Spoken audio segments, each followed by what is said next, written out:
Yo le aprecio mucho por eso al magistrado de este Tribunal Electoral del Poder Judicial de la Federación, José Luis Vargas, que me haya aceptado esta tarde esta llamada. Magistrado Vargas, muy buenas tardes, muchas gracias por la confianza de contestarme. Un gusto estar con ustedes. Muchas gracias. A ver, lo que aprobó el Consejo General del INE fue esta promoción de Morena y PT para impedir que hubiera debates en la intercampaña, ¿es correcto?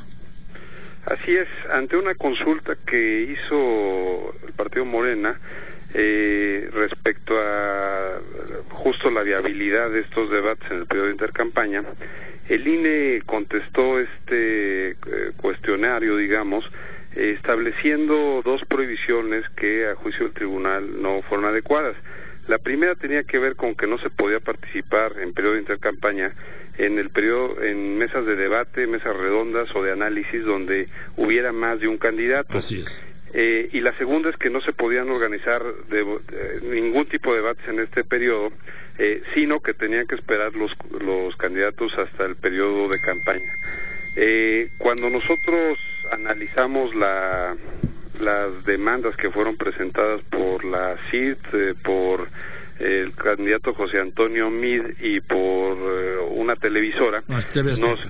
TV Azteca, así es, nos pareció que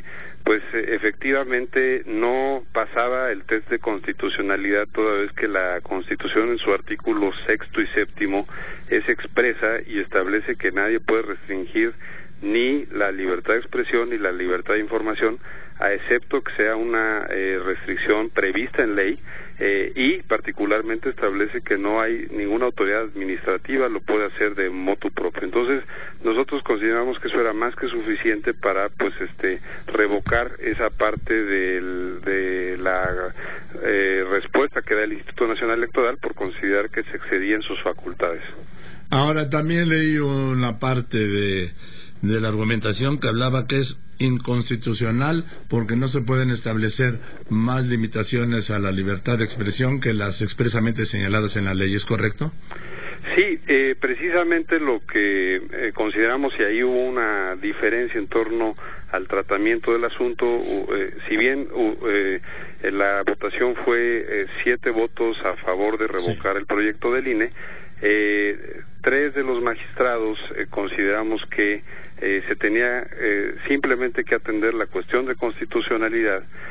y que a través de hacer un test o un estudio de constitucionalidad la disposición era más que inconstitucional para no tener que entrar a los pormenores de la medida del INE. Es decir, a nuestro modo de ver, la disposición del INE no era proporcional, no era idónea y no era necesaria acorde a lo que establece la Constitución, que es una máxima libertad, a excepto que esté previsto en una norma jurídica que establezca una limitación razonable a la libertad de expresión y a la libertad de información, Joaquín. Mira, pues es muy interesante este fallo del Tribunal Electoral del Poder Judicial de la Federación. Yo, por supuesto, no tiene nada que ver, pero coincido totalmente. Y quizá en esta campaña ya no alcance, porque hemos visto que uno de los candidatos ha dicho que él solo va a participar en los debates que organice el INE, y los otros dos han dicho que si no va este tercero, pues ellos no van a debatir, pero quizá para dentro de 6 años o dentro de 3, en las próximas elecciones federales, ya existe este antecedente, ¿no? Mire, Joaquín, para nosotros es muy importante que quede claro que los medios de comunicación son parte de la vida democrática del país, y que parte de todo este tema que tiene que ver con la deliberación de ideas de cara a una cuestión tan sensible para la ciudadanía como es la elección presidencial y las otras elecciones que se van a contender el próximo 1 de julio, pues es fundamental que todo el mundo tenga claridad de qué puede hacer y qué no puede hacer. Y en este caso, pues así como ha habido restricciones en torno a cuestiones que tienen que ver con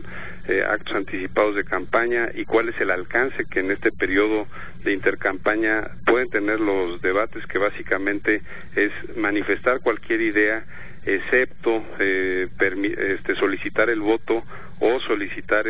o promover una plataforma de campaña electoral, pero básicamente lo que también a la Sala Superior del Tribunal Electoral le corresponde, pues es hacer valer la libertad de expresión y el derecho a la información de la ciudadanía y por supuesto también de los medios de comunicación. Estoy hablando con el magistrado del Tribunal Electoral del Poder Judicial de la Federación, José Luis Vargas. Magistrado, aprovechando pues ahora sí el viaje, perdón, el encaje, también tuvieron una decisión que me parece fundamental: considerar a los partidos políticos como entes públicos, lo que les haría devolver todo presupuesto a la Tesorería de Celebración, todo presupuesto no comprobado, no devengado o no utilizado, con lo que se acabó la caja chica, sobre todo en el caso de estos partidos franquicia. Así es, mira, Joaquín, ahí ante una también impugnación que presentó Morena en torno a lo que es el informe anual de sus ingresos, el partido político venía quejándose de precisamente la no previsión normativa de qué pasaba con los remanentes que tienen que ver con actividades específicas y ordinarias.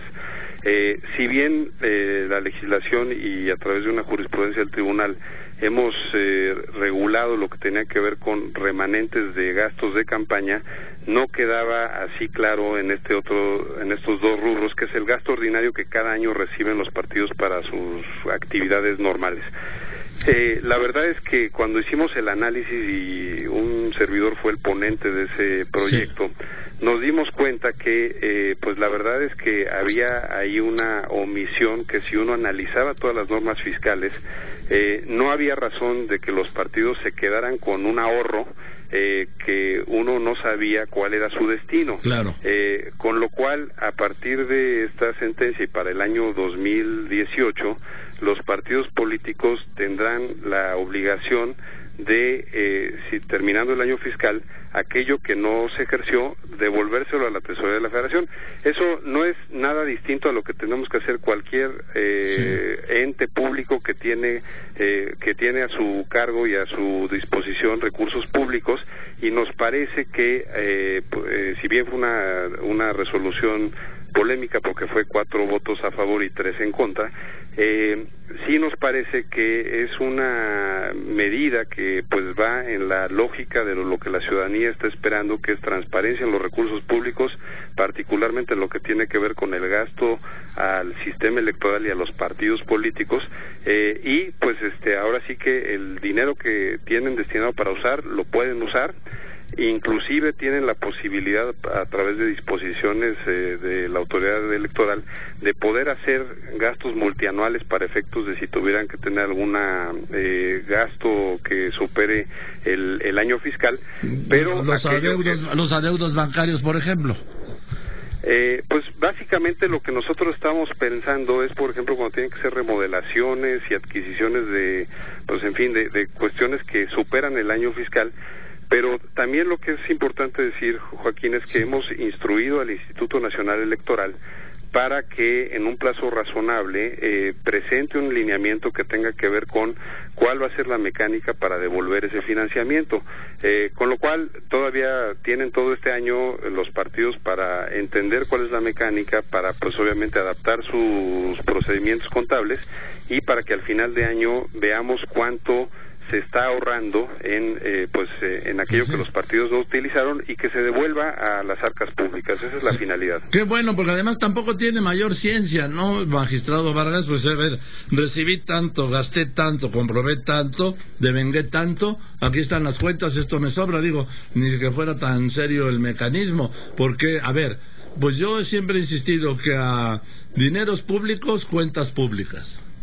Así es, nosotros consideramos que, digamos, en un ejercicio republicano del uso de los recursos públicos